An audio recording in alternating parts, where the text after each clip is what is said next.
Thank you so much, Ma, for consenting to be on our broadcast this evening. I know you wear several hats and you are very busy, so I cannot appreciate you enough for being here this evening, Ma. Thank you so much. How are you doing? How is Pastor and the young adults? Trust everyone is well. We are all fine. We are all doing great.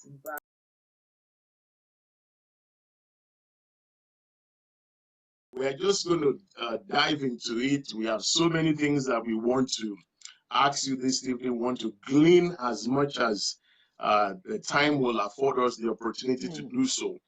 Some weeks ago, whilst we were preparing, to get onto seasons, we like I will always do, just who is going to come next, who's going to come next, and it just lighted upon me that we should have you, because I know that we are in for a treat and a good time this evening. All right, just a word of prayer, man. Father, I'm going to thank you for what you're about to do with us this evening. Take all the glory. We are looking forward to be blessed, and we trust that of the truth that we are going to have a great time, even in your presence. In Jesus' name. All right, man. Woo! Hallelujah. I'm so excited, and I'm really, really excited by what we are going to do this evening. And the first thing that I want to get on with, Ma, is for many of us that have an opportunity to know you, we know how you cut across, we know what things that you are passionate about, and perhaps we don't even know some of the things that you're passionate about. But we are so blessed that we've had an opportunity to know you over these years, and but for the benefit of the people that do not know you, please go ahead, man, and just introduce yourself to us in the way you alone can. Well, as everybody knows, my name is Debola Atoyebi. I am an educationist by profession, and I believe by calling. I am a teacher. I have the privilege to be the CEO of Heritage House Montessori Teacher Training Center and Heritage House Group of Schools. I am also a mother. I am a wife. I am a mentor to many. I'm actually a certified Christian mentor. I am a leadership coach. And above all, I am a child of God. Wow. Awesome. How excited. So, Matt, it's like you said, you are an educationist. And that is the area we want to center on this evening, and just really get to hear from your experience from the things that you do, the amazing things that you do. I remember vividly just hearing you speak now. I remember I went to a primary school that was a private primary school, by the grace of God, back in the 70s. And I used to be privileged with my siblings to be in the proprietor's house every now and again. And at that young age, I saw what goes into behind the scene, the plans, all the hard work to make the school work. So I want to ask you, Ma, what led to you being an educationist? Was it that from a very young age, just like reading, or how did you get to that level? That's somebody says she can't see my face. Okay. Okay. All right. There you go.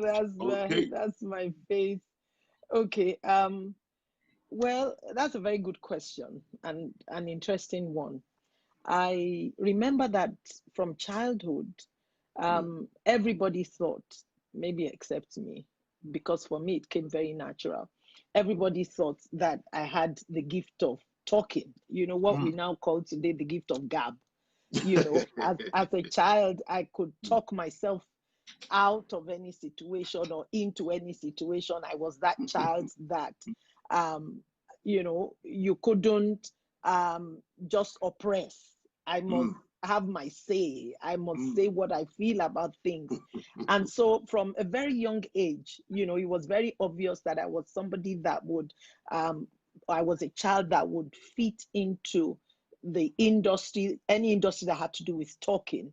And so, like every parent at the time, you know, everybody just felt, oh, she'll be a very good lawyer. She can argue her case. She can, you know, talk herself out of any situation and all of that. And so that got into my head. When it was time for me to apply to go into university, I applied for law, of course, supported by my dad at the time and my older siblings, my uncles, my aunts, and they would say, lawyer, she has come again, you know. So I think I applied twice to study law, and for some reason I wasn't accepted for law. And so I just thought, well, let me just go in for a course. After the idea was after my first year in the university, I would change my course and I would change over to law. That would be easier for me. And I did have classmates who came on the education course with me.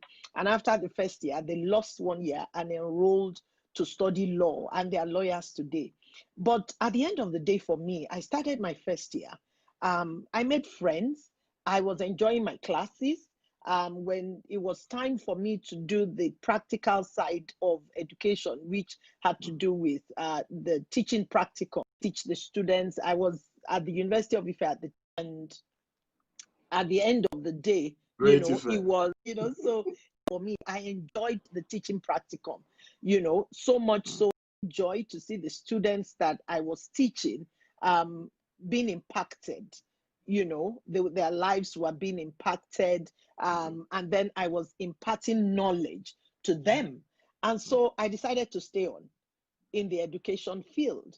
I finished my first degree in education in University of Ife. I went on to University of Lagos to do a master's in education as well. I did educational administration and planning. But even with the master's in education, because it was admin and planning, I still felt inadequate because what I wanted to do was impart knowledge, not so much to older children, you know, but to those who I could still mold an opportunity to study how I could work with very young children, because all of the degrees that I had at the time, my first degree, my second degree, didn't really equip me to work with young children. But I really wanted to work with young children. It occurred to me that these are the ones, you know, I could mold. And I remember that even as a child growing up, anytime we had to play, I would play school. You know, all of my little cousins will sit down and I would begin to teach them with cane in my hand. You know, the way teachers used to teach at the time. You tell me this, you tell me that. So I realized that it was in me. And so I wanted to do something that would equip me to be able to work with very young children. And that opportunity came for me after I had started working. I learned about the Montessori and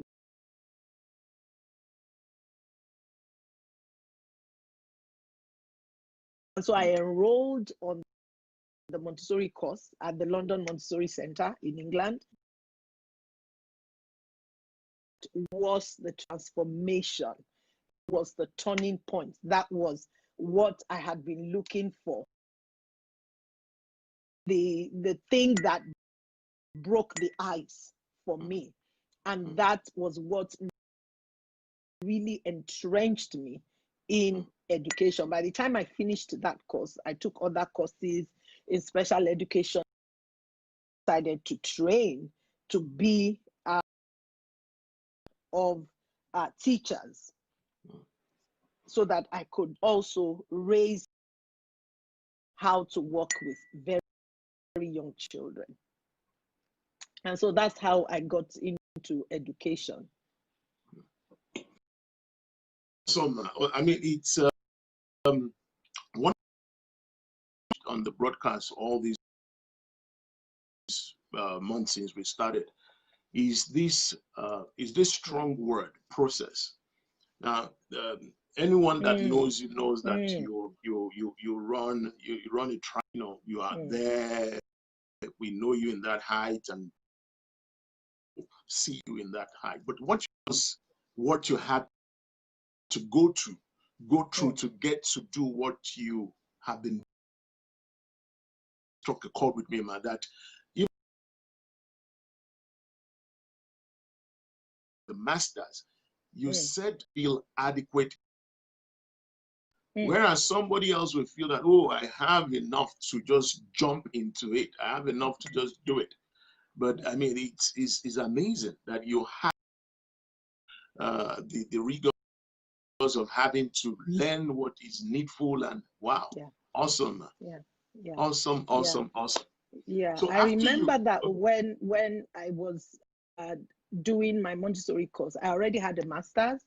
And when I was in the college, I was actually in the class, the same class with school leavers. Wow. And so everybody that, you know, I had to, all of my colleagues in class would ask me, why did you have to come and do this degree? What are you looking for? You know, you have a master's degree. And I would say to them that I just found exactly what I want. This is what I want. And so it really doesn't matter the qualification that I have. This is where I'm supposed to be. This is what I want to do. So it's not about the qualifications that I've had, but about what I am, you know, currently on or about to get into. Wow. So how did you get into starting the establishment, man? I mean, and I want us to also talk about why you got endeared to Montessori style of teaching. Because if I remember very well, I've had you say it on one or two occasions why it is, you know, a great pathway for learning for children. So we want you to talk about that, man. Well, for me, immediately I finished my Montessori course, there was this hunger, there was this, you know, feeling of urgency that I felt. And I feel that everybody that goes through that course, if you go through a Montessori course thoroughly, you would feel that everybody needs to know this. You know, you would feel that, oh, every mother, every parent needs to know that this is possible. I mean, how come we're just learning about this? And that was how I felt. And so it became an urgent need for me to pass on the torch, so to speak, to pass on the information. And my first place of doing that was the church, because I was involved with children's ministry at the time. I was working with children's teachers. I was helping with developing curriculum for the children's church, you know, doing training for children's teachers. And so for me, it wasn't so much of teaching the Montessori principles, but teaching the teachers in the church how to work with children, understanding them. What psychology do you need to know? How do you teach in a way that a child would really understand what you're saying? And so that was the beginning for me. So I was using the knowledge that I had gained to work with teachers in the church. And it was, you know, really blessing them. The children's church was, the face of the children's church was changing. Things were getting better. The children were enjoying the classes. They wanted to come for, you know, junior church or Sunday school, as the case was. And, you know, that further made me realize that this is what you're called to do. Work with those who will work with the children and teach them how they're going to be working with the children. And so when the opportunity came, you know, I decided that I would start a school for children. Of course, it didn't just happen. Like you said, process. I started very small. In fact, it wasn't the school that came first. It was the training of the teachers that came first. And what led to the establishment of the school was the fact that I had to, you know, there had to be a laboratory, so to speak. There had to be a laboratory. I use that word, you know, with the greatest respect to parents. And, you know, there had to be a place, a lab school for the teachers that I was training to see how it is done. You know, you can teach all the theory, but if they don't see the practical part of it, then there will still be a gap. And so the school started. as a laboratory school, as a place for the teachers to see how the Montessori principles are supposed to be practiced. And so it started off as a small school in an apartment, in one room, in a living room, because I felt that that was all I needed. I don't need plenty children, it's the teachers I want to train.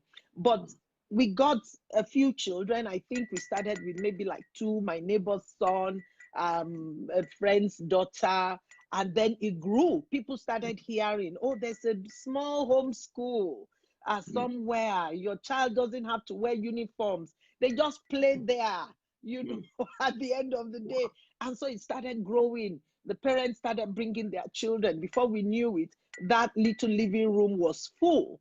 And I couldn't take any more. We expanded to another room, a smaller room, and the adults were coming for training in the evenings, and the children were coming to school in the mornings, and on occasion, the adults would come in during the day to sit with us and observe how, we were working with the children. I had a teacher and myself, and that was how the school started and overtook the training center. Training center, wow, awesome. Awesome. And I can draw quite a lot of things from what you've just said, ma. And one of the things that I want to draw out is, or maybe I'll still get to that place, that about the fulfillment that you have in what you have done. I really want you to talk about maybe a few scenarios of you looking back and like, this was really worth it. It was worth the effort. It was worth the sacrifice. It was worth, pouring into others. Yeah. So I really want you to, to talk about that and how, your experience, how the school was evolving. Obviously, there will have been challenges, but Definitely. those success stories that made you feel that, what, this is worth it. But I wrote something down in my notes, man. I said, I wrote to my note, I said, I believe strongly that education is the pathway to a successful life, a life of impact and a life of achievement. Yeah. So, and I see this in what you've said and what you've described in how the journey has been thus far. Well, of course, there have been a lot of challenges. A lot of challenges. When you talk about the school, when you talk about school, when you talk about education, particularly in this part of the world, we still don't understand it. We still don't get it. A lot of people still don't realize that, education is the bedrock. And when I talk about education, I'm not talking about education of academics alone. I'm talking also about acquisition of skills, because that is also part of education. It's not everybody that would, be in the academic field. It's not everybody that would be a lawyer. It's not everybody that would be a doctor. We would have the fashion, the fashion, people in the fashion industry. We would have people in other industries, in sports and all of that. But the bedrock of every one of these professions is education. There have been challenges. For example, at the beginning, it wasn't very tough because the school was small. It was a home school. But as the school grew,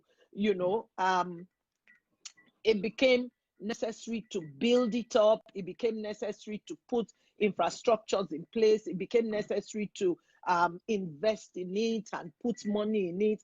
And you see, the challenge comes from the fact that education is such a dynamic industry. It is very dynamic, whether you're talking about university education, whether you're talking about, tertiary education or high school or nursery. What a child learns or what a university graduate learns this year, 2020, will be different. By 2023, it has become obsolete. So you need to, now we're doing online church. Now we're doing online school. Who would have thought last year that homeschooling or online schooling will be the in thing this year?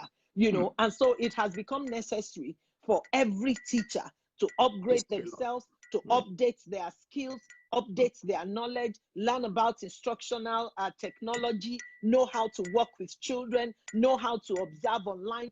So it is dynamic. And with all of those changes, there would be financial commitments, there would be financial obligations as well. And that is the most challenging part, or one of the challenging parts when you talk about, or one of the challenging aspects of education. And then apart from the challenging aspect of the financial aspect of it, there's also the what I would call the spirit of this age, this generation, and the way they think. It is so hard. It's a generation of I want it now, microwave, instant, everything has to be instant. I want my child to read now. I want my child to be able to do this now. I want you to be able to do that now, And so because of that, it's difficult, and we have a generation that's so much into the facade. Oh, everything has to be social media. Just do window dressing. Just, make everybody think it is fine on the outside, even if it doesn't look good on the inside. And so we have a generation, for example, parents who are looking for a school for their children, and they go in search of the school. Yes, the environment is important. Yes, the facade is important, but they don't bother to find out, how do they teach the children? What is the content of what they teach? What method do they use? Do you even understand the method and all of that? And then we have parents who don't have time. They have the money, they are money rich, but they are time poor. And so at the end of the day, they dump their children, and it's difficult to get them involved in the education of their children. But what have we seen as educators? Parents who are involved in the teaching of their children, or in the education of their children, those children thrive because they see that there's a continuity between home and school. They see that my parents are involved, my mother is involved, my father is involved, or at least one of them is involved to a very large extent. They're supervising this, they're not leaving everything to the school to do. And so because of that, there are a lot of challenges, particularly with this generation. With this generation, it's been a challenge, it's been difficult. Parents who are not getting their priorities right, they would rather invest in other things than the education of their children. And so those are, some of the challenges. But what gives me the fulfillment is the fact that you see a child. Let me give you an example, a very good example, just one out of very many. What gives me the fulfillment and what gives me the joy is for me to see a child that came to me in diapers at maybe 18 months, now graduate, whether from year 6 with honors, and then goes on to secondary school and continues to excel, and I laid the foundation on which the secondary school is building and on which the university is building. I don't care, where you've taken the child. I don't care the work that the teacher or the school has done. If the foundation was not right from 18 months, then there will be nothing for that teacher to build on. One of our children, when he was graduating with us, graduating from us rather, in year 6, he graduated as the best graduating student.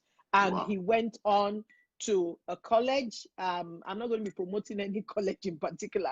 He went on to a college in Nigeria, an international college. His first year, in the college, he matured. He left in year 6. He went on to the college. His first year in that school, he got awards, so many awards that on the day of prize giving, he couldn't pack all the awards in his hands, and they had to lay all the awards on the ground, and he had to lie down for them to take the picture. It was as long as his height, and then he continued. And by the time he graduated this year from that college. He was the best graduating student. And every step of the way, the mother would call me and say to me, your son, thank you for the work that you've done. You know, she's a mother, and they are parents who appreciate the foundation that we've laid. This boy never went to any other school. He came to us literally in diapers. And she sent me her son's first day in my school. He graduated best graduating student in his college. He was the valedictorian. And then last week, this boy has gone on to college in the US now. Wow. And last week, the mother called me and said, well, the results are out. And, you know, she sounded a bit down. And I kept quiet. And I thought, okay, he graduated valedictorian. What are you about to tell me? And she said, oh, your son's results are out. And he had 10 A stars. Wow. I did a dance. I did a jig. I did a shout. You know, I didn't even know what that is. Fulfillment. That is fulfillment. And that is, you know, for the children. And that's just one out of very many, you know. And on the part of the teachers that we train, we get teachers who go on after training from us. I have teachers who are working with their certificates in the UK. I have those who are working with their certificates in the US, not having to do any other conversion course or anything. So that for me is fulfillment. That's fulfillment. That for me is fulfillment. About last month, one of my students who now teaches in the US, you know, called me, did a connection with one of her colleagues. And, you know, she said, oh, come talk to my tutor. This is the person who trained me in Nigeria. And I could see the joy on her face. You know, I could see the joy on her face that, oh, this is the stock that I'm made of. So that for me is fulfillment, which money cannot buy. Not buy. Awesome. Awesome. Some people are still saying that they need you to maybe push up a little bit, that they still can't see your face. Okay. Oh, perfect. Yeah, that is perfect. Thank you. That is perfect, man. Okay, I hope that one particular person has been saying, Pastor, we can't see your face, we can't see your face. Maybe I need to prop myself up a bit, just a minute, Pastor. It's fine now, man. Oh, okay. Okay. Okay, yeah, good. Perfect. You can see my face. Thank you. Man, I want us to go to a place that I am very passionate about. And of the awesome testimonies you've shared with us now, it's like I'm having goosebumps of the impact that you have made in people's lives.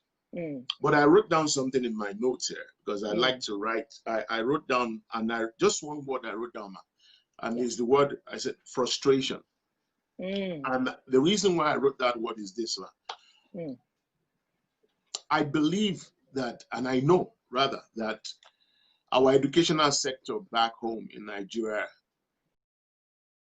I'm sorry to say, I don't think it's where it's supposed to be. I believe that much more should have been done, and much more should be done. And so for people like yourselves that are doing so much, have done so much, trying to do so much in the educational sector, you know, how about the frustrations that you see, the frustrations that you come across?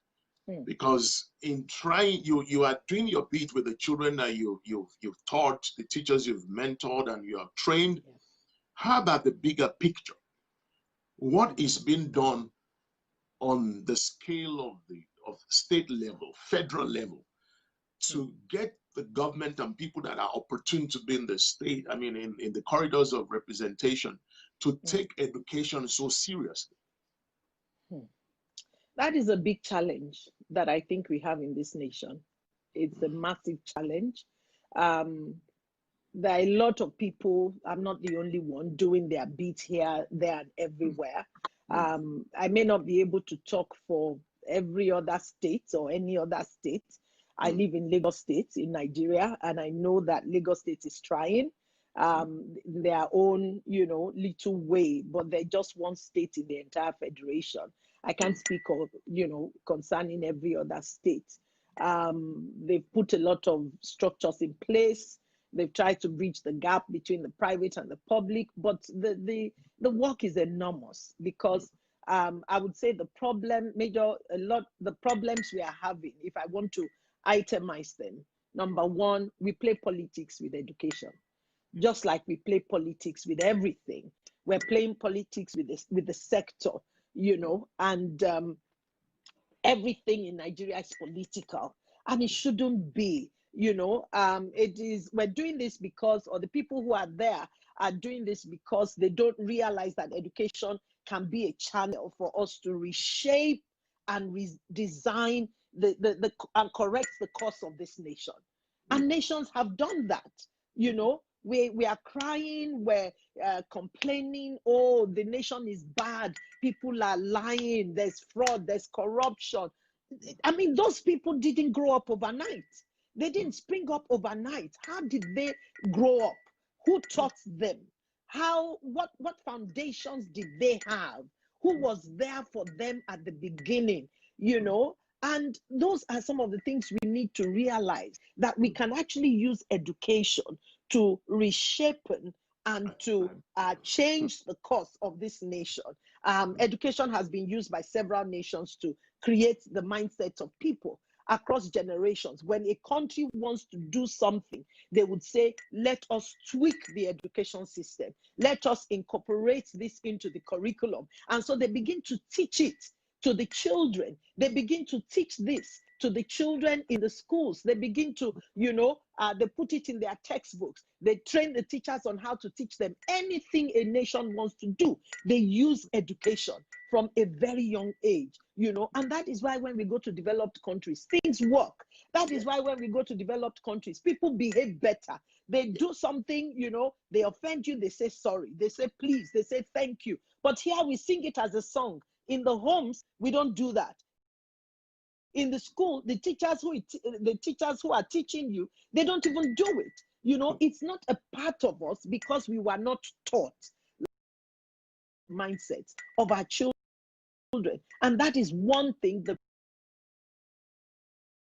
helm of affairs have not. We have values, we have culture, we have ideals that I just finished talking about it. They're so into the facade. They're so much into the outward. They want everything now and all of that. But you see, we've forgotten, we stand way, and what we can't blame them. A lot of them have now, what we now do is they go abroad to study. The curriculum that they are studying is not the curriculum that has their culture embedded in it. It has culture in it. And so we cannot, because the culture of the environment where they have studied has been embedded into the curriculum that they've been taught. And so they come back to us and they begin to think like British people. They begin to think like Americans because of the culture, and the belief systems and the mindset of the people that they have learned with. And so it is important. Our people, the people at the helm of affairs still don't understand that. We're not putting people who are passionate about this thing, about education. We're not put. When we put people who have the knowledge and the skill, we don't to work.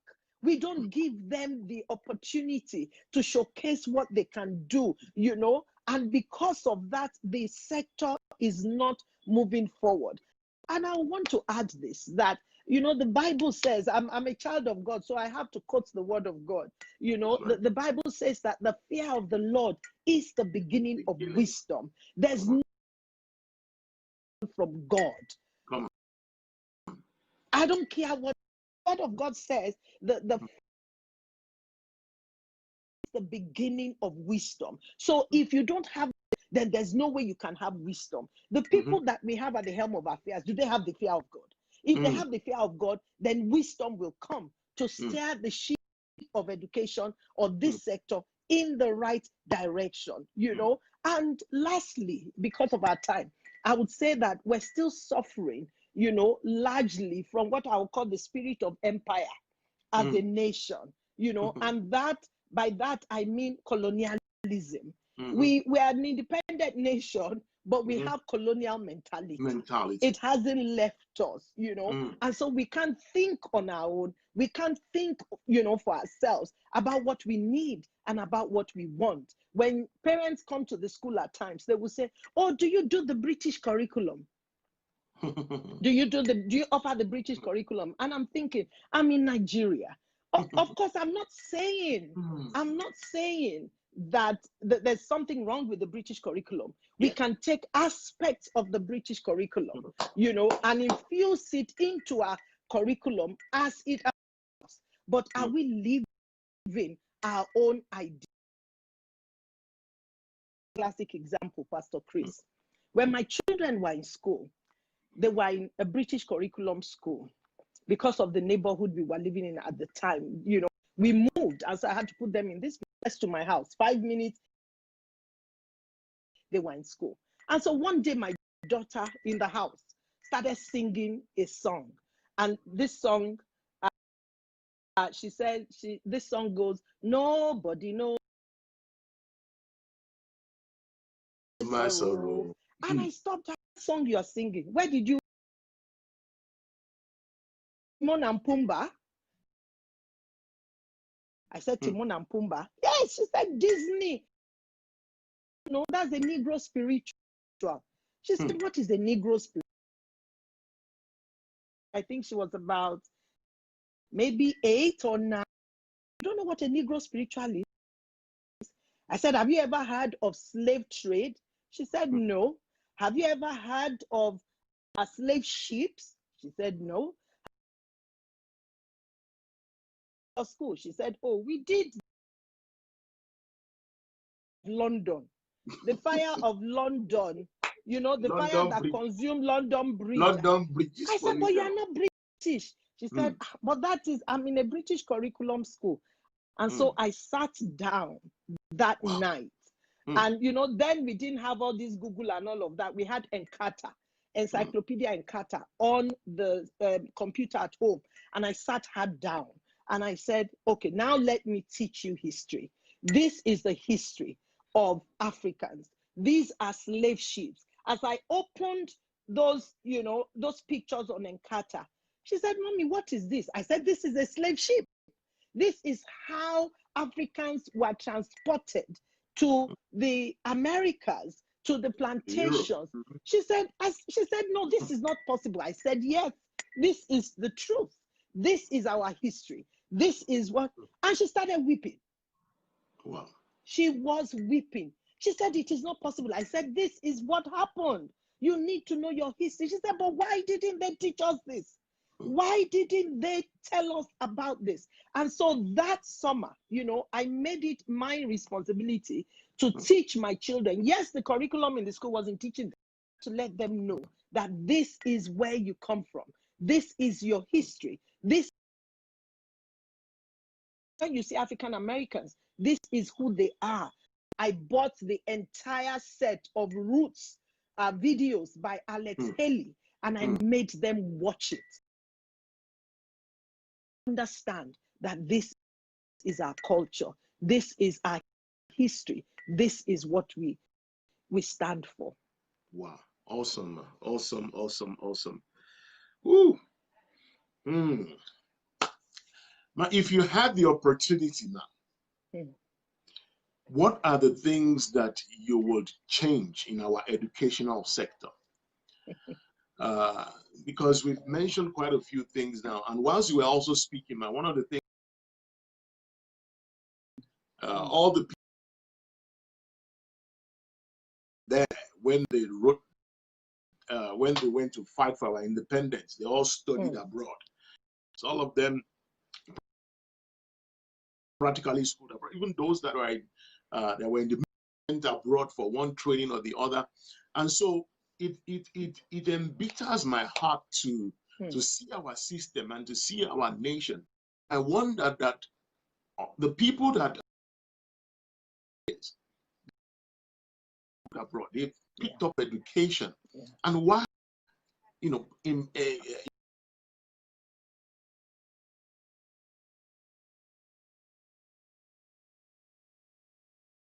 politics with what play politics with, because of profession. Before a child gets to even the professor that is teaching in the university was taught by a teacher. And if I had the opportunity, what would I do? Number one is the curriculum. Content is crucial. The curriculum has to be tweaked from time to time. Like I said, every needs to be reviewed. It needs to be restructured. It needs to be together and sit down, you know, and say, okay, what is it that we need to tweak in this curriculum without adding politics to it, without talking about politics. You know, the content of our curriculum must reflect our values, it must reflect our morals, it must reflect our ideals, you know, and it must be weaved to, we can weave it together with current world-class knowledge to create balance, you know. Everywhere, when the Chinese come out, you see them, but the average Nigerian wants to speak American English and wants to speak British English, or wants to come to this to teach children how to speak with British accent. And this is a parent. Yes. Wow. Speak like the Queen. When the Ghanaian speaks English, we know that he's from Ghana. When the Chinese speaks English, we know that they are from China. Accent is what differentiates us from one another. And even God, you know, instituted that when he confused the language at the Tower of Babel. So what is wrong with us? This parent who comes to ask me to teach their child how to speak with a British accent cannot even speak English properly. And the child spends just a few hours with me in school and then gets home and is speaking your type of English. So there's a lot of affectation out there. So content number one, before I get distracted, teacher education. Teacher education. I work with a lot of teachers, and the teachers that I work with are actually graduates. They're not necessarily teachers who have graduated as education graduates, but they are, you know, graduates from different disciplines. And so teacher, and I see the struggle that they have. I see, you know, the falling standards of even our graduates. They cannot do a lot of things. Writing essays is a problem. So when they come to me, I have to teach essay writing for somebody who has just finished writing a thesis. Some of them they're supposed to have master's education. And so teachers, the teacher education program needs to be stepped up. It is not, you know, education as a degree or as teacher education is not for the mediocre. Look at Finland. Look at countries that are doing well. When you talk about the education system, the teachers are at the top, you know, of the ladder. They take teachers, those who have like first class and 2-1, not the third class people, not the school sats fail, you know, or ordinary pass. They take the top into teaching profession. And so we need to begin to tweak that. We need to begin to change that. We shouldn't be taking graduates at the bottom of the ladder. That is why our children don't want to study education. If you ask a child, what do you want to be? They won't say, I want to be a teacher. You know, they will say, I want to be doctor, I want to be engineer, I want to be fashion designer and all of that. What is wrong with teaching? You know, and so teacher education needs to be looked into. The content also needs to change. Teachers have to be taught how to even discern. You need to be able to discern. I was chatting with one of our parents today because we're doing e-summer school and the children are doing things, and, you know, we're posting, they're sending me pictures and all of that. And a parent assisted her daughter to finish the work and sent it to us in the school. Of course, it's online teaching, do this, do that. You know, this is a nursery child, a child that's just about 4.5, 5. And so I was telling her, you know, that, look, we see where this child is going. Can you see that she's very creative? The way she's putting things together, you can see that she has a sense of colors. You can see that she knows how to combine things. I see that at times, you know, she enjoys her dressing and all of that. And I was telling her, well done for assisting your child. But please, when school finally reopens, enroll her for these classes. We have to, you know, work on this gift that enough to know where the child is going, so that you just don't, you know, belabor the child. So we need what I would call spirit-filled teachers, that have discernment in the classroom. Because as a teacher, yesterday somebody was saying that as teachers, we don't even realize that we are Scud missiles. You know, you can make or mar a child. Yes, you can make or mar a child. So teacher education is very crucial. And I would add, government needs to pay emphasis to we need to put emphasis on early childhood, preschool education, 0 to 6 years. Research has shown, research in human growth and development, the first 6 or 7 years of life, maximum 7 years of life, are the most crucial in the life of a human being. It is the period that personality is formed. It is the period that the child, you know, the human being is established. After that, anything you try to teach, even language, if a child is not exposed to language within the first 6 years of life, forget it. That child will never be able to use language as a normal human being. Research has shown that. Check it out. Child psychology, you would find it there. You know, and so emphasis needs to be paid to you know, to that area, to that stage. It is the bedrock. It is the foundation. I'm not just saying this because I'm an early childhood expert. I'm saying this because it is the foundation. Even the Bible says that if the foundation is faulty, what can the righteous do? So we need to pay, you know, attention, put a lot of emphasis on that level of education. Unfortunately, is an area, or is a level that we still look at as, you know, we call it jelly-o-simi. Some people say it's otakara and all of that. Just send the child to school to waste time. You know, even parents don't understand the importance of that stage, you know, and we handle it with levity. And so the teachers are the ones who build the foundation that the secondary school teacher will build on, the primary school teacher will build on, the professor in the university will build on, you know. And, you know, I always say this, when you see a beautiful building, the first thing you would ask is, oh, who are the architects of this building? But nobody remembers the people who built the foundation. If the architect gives a very good design, and if the engineers do a very good work, and the foundation is bad, that building is coming down. And that is why we don't regard, you know, have any respect for the teachers. They are the foundation builders that everybody else builds on, and we look down on them. It should not be so. So that is what I would say about what needs to be changed in our educational sector. There are 3-4 questions that I still want to ask you, ma. And within our time, I hope that we'll be able to get it in. Yes.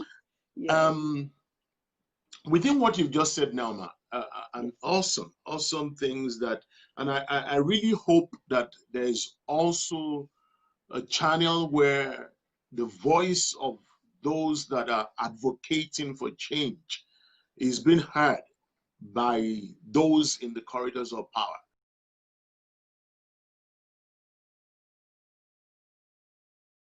To mention, ma, that is that even from, I mean, as a young in school, if there's one of the things I remember vividly is what we used to say that, you know, they say to my native,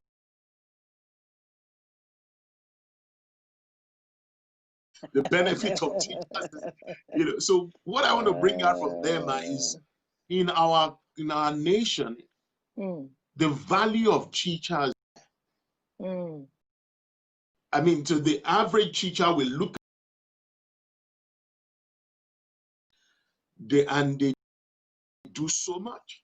So for me, that is another area that has to be looked at. I don't know if the labor, you know, the labor, things like that, you know, I don't know how are teachers being valued? Are they being paid, remunerated properly? You know, I would say that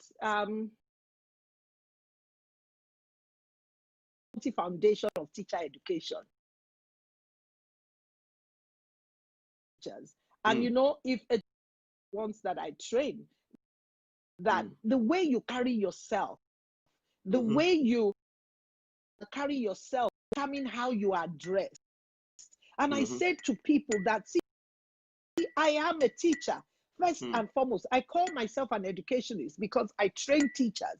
I just don't work with children. I train teachers. And so it is important that as a teacher, you also put value on yourself. I know teachers who earn well, you know, in this country, and they are sought after.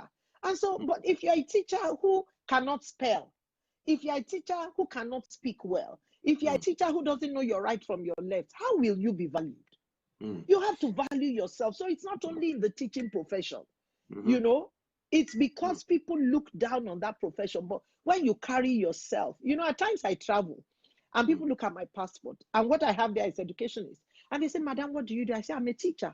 They say, and you are like this? I hear that a lot. And I say, what do you mean? I earn well. I am a teacher and I earn well. They say, well, you don't look like every other teacher.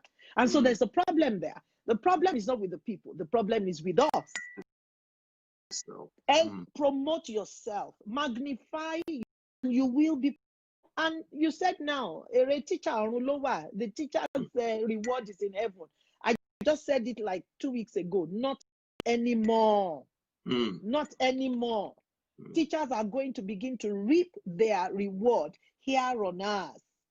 Things have shifted. And I'm saying this to everybody that cares to hear. Things have shifted. If you're a teacher and you are not worth your salt, then you'll be, you know, if you've lost your savor, they would, you know, step on you.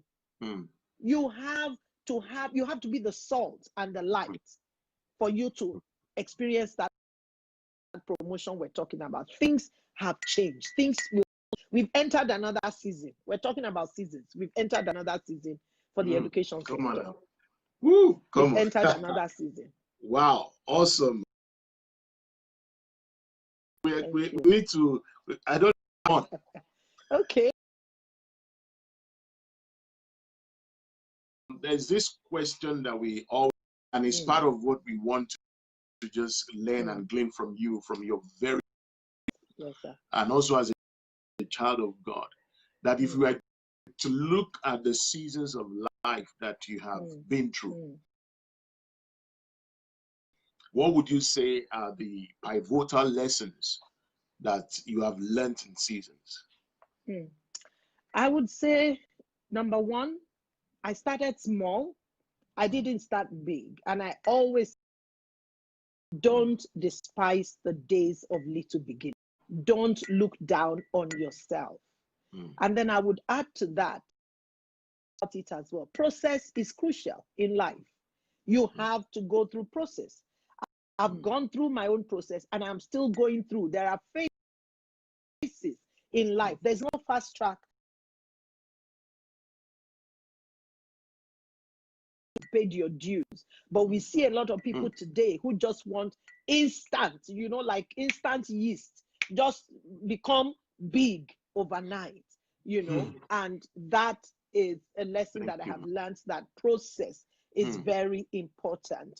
I would also add a good name is better than silver or wherever I go, people will say, oh, are you so and so? Oh, thank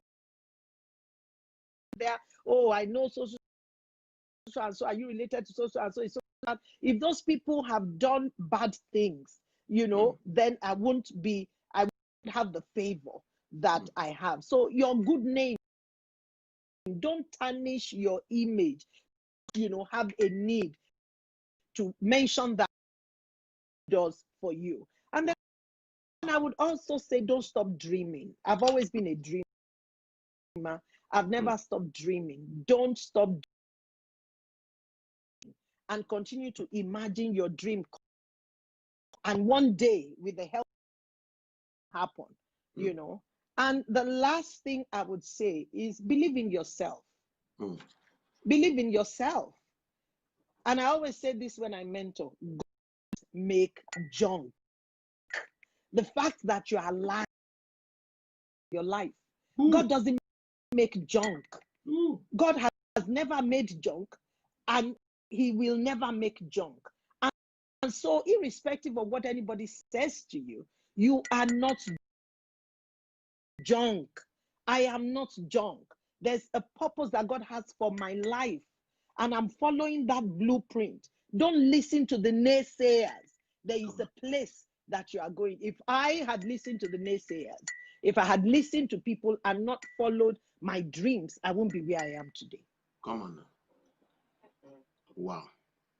So those are, briefly, 5 lessons that I would leave with. Now, before we ask you to closing remark, how do you stay motivated?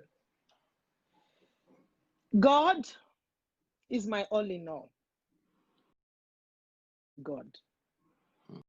Heart. Once he assures me, irrespective of what I'm going through. I mean, we've all been going through a tough time. Irrespective of what I'm going through, as long as God is there holding me, I hear the voice of God.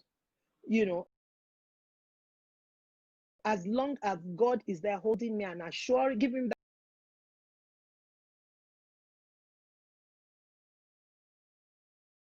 that assurance, I keep on. I have down times, but God. I have those times that I'm up and doing, but God. People ask me and I say, I don't even know myself. It's the grace of God. They say, you are looking fresh and all of that. I say, it's the grace of God. You don't want to know what is happening to me on the inside. I am wearing the glory of God. So it's God. It is God. Through and through, it is God. Nothing else, sir. Wow. Nothing else. Awesome, man. Awesome. Nothing awesome. else. Awesome, man. And I must say that I wrote down in my notes that if they ask me to recommend someone to be the next education minister, and I'm sure very soon they're going to be asking me to. Ooh, I don't know if you have time for. We leave that in God's hands. Yes, sir. I don't know if you'll be able to take this man. Someone just wrote, one of the sisters watching from the States. What would you say, ma, about parents who want to fast track the education of their children, whereby producing immature minds? That has been a challenge among parents of this generation. I would say that's an absolute no. It is wrong for you to fast track your child's education. It always backfires. It always backfires. And where is the child rushing to at the end of the day? I had a class this morning and we were still online, that is, and we were still talking about this issue, that it is important that the child goes through process. It's the same thing. Process. Of course, you would have the exceptionally gifted child, but you see, a child may be gifted academically, but may not be matured emotionally. And so it's important that we still keep that child, irrespective of the intellectual ability of the child, we still keep that child with his age mates. Let him do what he's supposed to be doing with his age mates. So there's no point fast tracking. The other day I was watching a video clip of a 10-year-old that went on Oprah and was already in the university, in the college, studying with 21-year-olds. And I scrolled down on YouTube and I saw that Oprah had done a Where Are They Now on that particular child. When he was 10, we saw the video. When he was in the university, he was a whiz kid. At 10 or 12, he was already in the university. And so where are they now? He's doing research in a research institute. He has PhD. That is the end of the matter. Even though he entered university at 10, he's a researcher, biochemist, and all of that. Where will he go? He cannot put a house in the moon. Even if he does, what is the end of the matter? You are fast tracking it. There's an expected end. If you fast track it, to what end? To satisfy your ego or to help the child? Wow. So it always backfires. We see children who are not emotionally mature and by the time they get into those environments where their parents are not, when their parents are not there, they don't, they don't thrive. They can't handle the emotional expectations of that particular age range. And so it's important. Let your children explore and enjoy all the different aspects of the curriculum, not only academic, but also extracurricular. Let them take courses and, be balanced in life. Wow. Awesome. Wow. I must say that this has been a standard episode, and we are just really grateful to God for your time. Thank you so much for what you are doing. Thank you for the lives that you've imparted. Thank you for lives that you've touched. And thank you for what God has used you to do, and He's still going to use you to do. Thank you, man. We applaud you, and we really thank God for what you're doing. God bless you, man. A closing remark, man. A closing remark from you. Well, I would just say we are in tough times. We are in challenging times, and we shouldn't, even though it's a challenging period, even though it's a tough time, it can also be a time of extreme opportunities for the people whose minds are open. Don't sit and have a pity party. Don't be downcast, but open your heart and open your mind to the possibilities, to the opportunities in this season. And I say this because we're talking about seasons. We're talking about seasons. And so, once again, open your heart to what God is about to do. Things have shifted. Believe me, things have shifted. We're in a different season completely. So don't just look at it as, oh, it's a downtime. No. When they say there's a casting down, there's a lifting up for the child of God, to that person that keys in to the things of God. Wow. That's my final word. Awesome. Awesome. Thank you, sir. God bless you, man. Thank you so much again for your time. I'm not sure you remember, man, the very first time that you came to us, that message you preached is still like yesterday, covenant of salt. Wow. We thank God. God bless you, man. Thank you so much for your time. Thank you so much. We are so grateful to have you, and we look forward to many opportunities that God will afford us to glean from your experience and your blessings and your giftings. Thank you so much, sir. Grateful. Thank you, man. Thank you, sir. Thank you for having me. And I will be willing to come again anytime you call, so that we can talk more about my passion. God bless you, sir. Thank you so much. Have a lovely evening. Thank you. Yes, sir. Thank you, everybody. Thank you for joining us this evening. We are still going to have this on our page, so share it with your friends and family. So much has been discussed this evening that many parents need to hear. Many parents. So make sure that you share this with your friends and family. And thank you so much. It's always a joy spending this time with you. Thank you so much. You could have been doing any other thing at this time, but you chose to watch this. Thank you to my team. Thank you to my cheerleader, Abby, and everyone that is here this evening. Paul, thank you for what you do. Thank you so much. Thank you, everybody that is here. Sister Shade, thank you. Love to the family. God bless you, bless you, bless you. Have a great evening. And our prayer from Seasons is, even as the month of August is just a few days to go, we pray that the seasons of your life, God will continue to pour out great blessings upon you in the name of Jesus. Thank you so much for being here this evening. We look forward to the next episode, so we'll let you know the next person that is going to be blessing us on Seasons. God bless you. Have a wonderful evening. Take care of yourself. Bye-bye.